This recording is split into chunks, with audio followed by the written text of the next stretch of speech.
বাবরি মসজিদের আবেগ এবং ভালোবাসা কোথায় গিয়েছে একবার দেখো। এক ভাইজান বীরভূম থেকে এসেছে নিয়ত করে যে বাবরি মসজিদে যতদিন কাজ হবে আমি ফ্রিতে করে দেব, তাই নিয়ত নিয়ে আমাদের এখানে এসেছে। চলো তোমাদের আগে যে ভাইজান এসেছে ওনার মুখের কথা শোনায়, তারপরে আমি কিছু বলছি। কোথায় বাড়ি আপনার? আমার বাড়ি বিশিয়াবাড়ি, বিশিয়াবাড়ি বীরভূম। বীরভূম। হ্যাঁ। কোন থানা এটা? এটা হচ্ছে মল্লারপুর থানা। মল্লারপুর থানা। মল্লারপুর আচ্ছা, থানা। হ্যাঁ। এখানে কি কি কাজ করবেন আপনি? এখানে যে কোনো কাজ দিবে কমিটি? কমিটি যে কোনো কাজ দিবে সেই কাজ করার উদ্দেশ্যে আমরা এসেছি।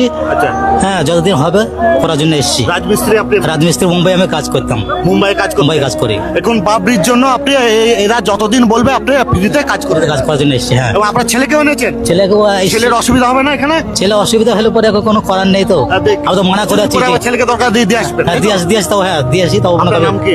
আবুল কালাম। আচ্ছা, কি নাম বাবা তোমার? হাসান। কি করবা তোমার বাপের সঙ্গে?